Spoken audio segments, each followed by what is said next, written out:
Morning folks, Scott here at Wattsway Farms.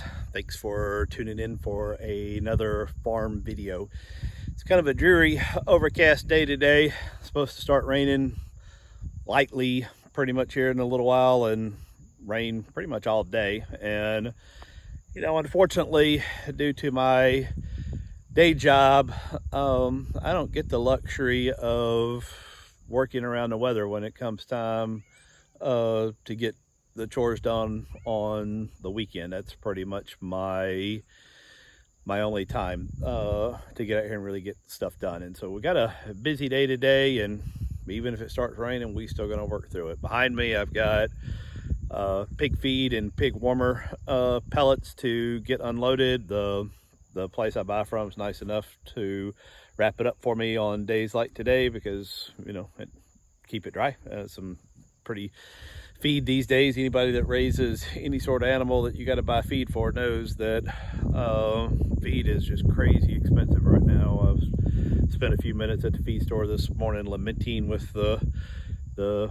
shopkeeper there on just how expensive it is, or how expensive it's gotten, and our mutual hope that it goes back down. Now also on this pallet, you see, I don't know if you can make it out, there's the pig warmer. We have three different types, or three different what I consider groups of pigs here right now. I've got my piglets, the Berkshires, which I've done a video on that we just got a week or so ago. I've got the feeder pigs, which were the piglets when they got here. There's no magic date when they go from being called piglets to feeders. It's typically they're piglets until the next batch of piglets shows up, and then they become feeders. I got my piglets. I got that we just got. There'll be freezer camp ready in June, July of next year. I've got the feeders, the 10 of those, the large black Duroc crosses, that will be freezer camp ready here in February, early March, just over 60 days now. And then I've got what we call our mamas, which is our 3 breeders and our sows.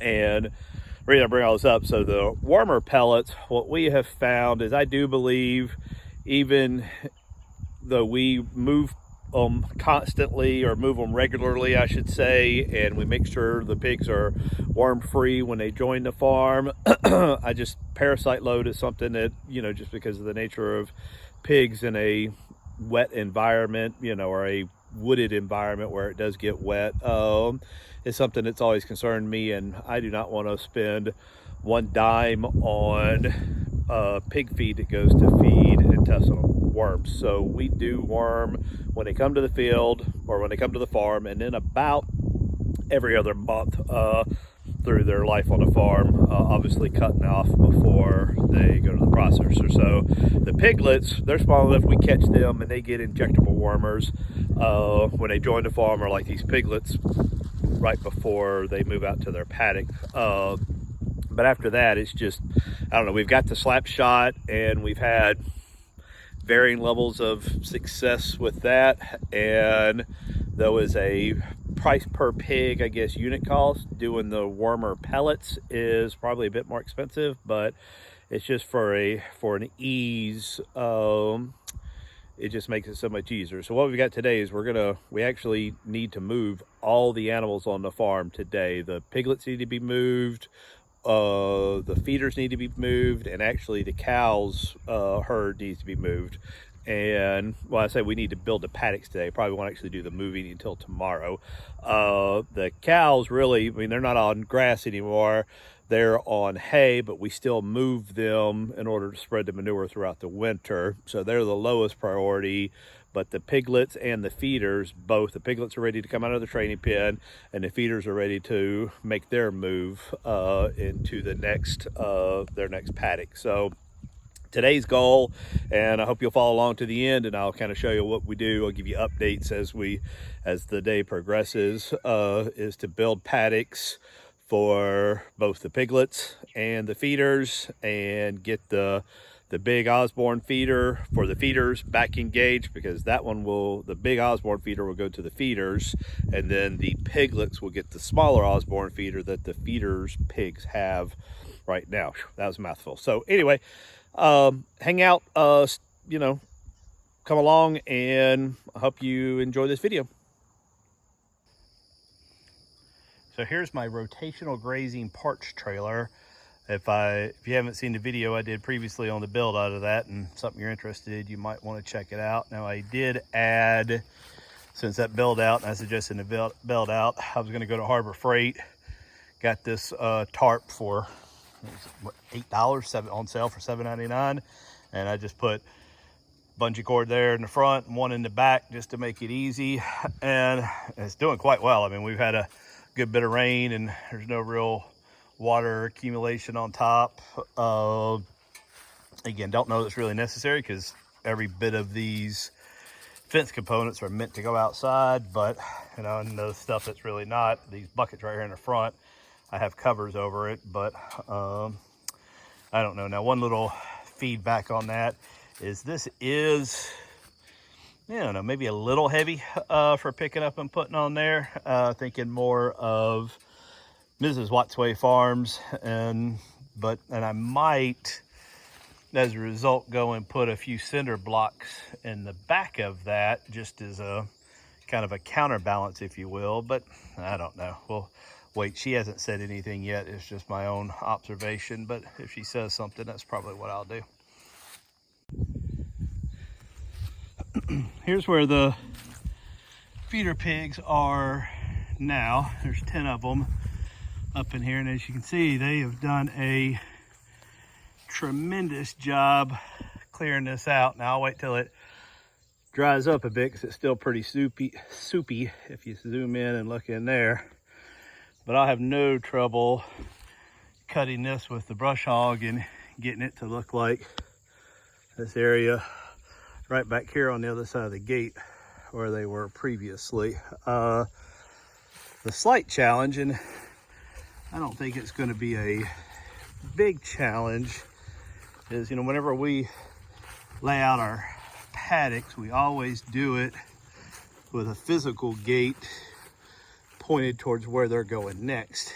And though you can't see it, if I pick up a little bit and zoom in, maybe you can see a lot of the little cattails, or whatever you call that, growing there. There's a pond right there. So obviously they can't go into here. So the plan is, and I've never done this before with pigs anyway, is to basically come off of that gate with a lane, if you will, right down here. And they've got to come all the way down this lane.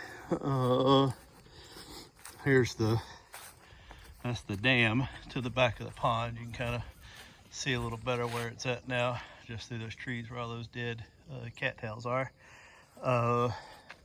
Anyway, so that lane's going to come all the way down, and then probably to right in here is where their new pastoral, their new paddock will start, and then to where that orange surveyor's tape is on that tree, it'll turn and go a pretty good distance up into the woods to my fence line, and then it'll probably stop right in this area somewhere. So they'll get this paddock for a few weeks, and then here for a few weeks, and then here for a few weeks, and then right in there, as you can see, right here is where the piglets are now. So the piglets are going to go here and move that way.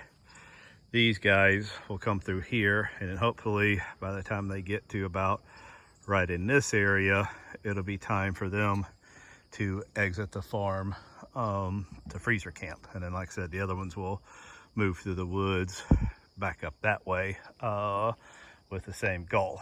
And then ideally, if everything goes as planned, this might be the last time for a while pigs are in these woods. Now, pigs have been in here before, but there's not been any pigs in here since at least March of this year, so 7 or 8 months.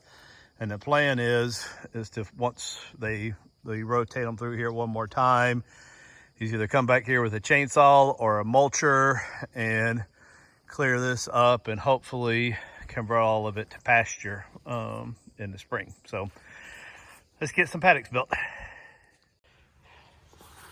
Here's the swine warmer that I'm about to put out for the feeder pigs like I said, we do this about every other month for the time they're on our farm, more as a preventive than anything else. I mean, our pigs don't really show any signs of infestation of any sort of parasites, but again, I guess the old saying, an ounce of prevention. And what we do, so this is 300 pounds. I got 10 bags, so what's that?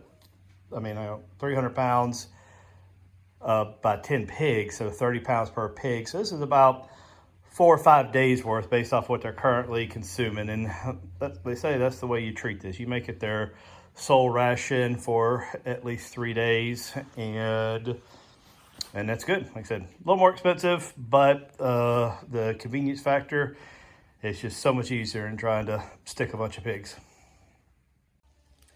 So this is probably my least favorite part of pig farming, and that is having to sling these 50-pound bags of feed into these feeders. But I can't really say I don't like it. It's just my least favorite because I convinced myself that this is exercise that I very much need and otherwise wouldn't get.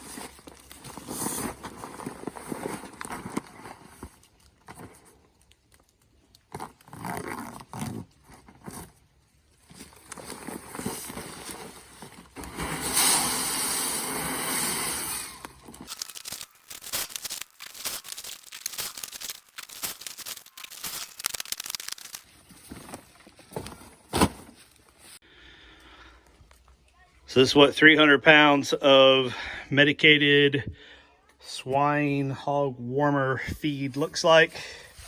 And now that the piglets are on this big feeder, I can start putting a whole bunch more out there. This thing's pretty cool because as they, hit it, work it with her, as they dig for the feed up there, their nose moves this thing around and releases more feed. The dog seems to like it as well. And probably a little warmer may not hurt him either. So, all right, let's get the piggies moved. All right, we still got to move the water. That's really the only thing left. As you can see, the pigs are very curious what's going on up here, eyeballing. They're not quite like the cows that are standing there ready to be moved. But we've got this lane now made all the way up and into what is probably, I'm guessing here, 3/4 of an acre, maybe 1 acre of wood to be their new paddock. It goes, you can kind of see that direction. Zoom in a little bit. I don't know how well that'll show up, but that orange tape on that tree is where it turns, and it goes all the way almost to our property line over there before coming back out. So good area. Now, one thing that I've learned from moving pigs is this electric fence works great, but it is absolutely only a psychological barrier. And we have had a couple instances where if you put any pressure on a pig, the psychological barrier goes away and then we'll run right through it. So our plan is we're just going to go ahead and open that fence up back there and just let them be while we work on the pasture for the piglets and let them just find their way down here on their own. I'm going to remove the other feeder, the little Osborne feeder, out. So this will be their only food source here going forward. And, if it takes them all day to move, if it takes them 2 days to move, so be it. But I think that's going to be the easiest, low stress way to move these guys. A couple of them, see if I can get them playing in the water as we drain the water tank.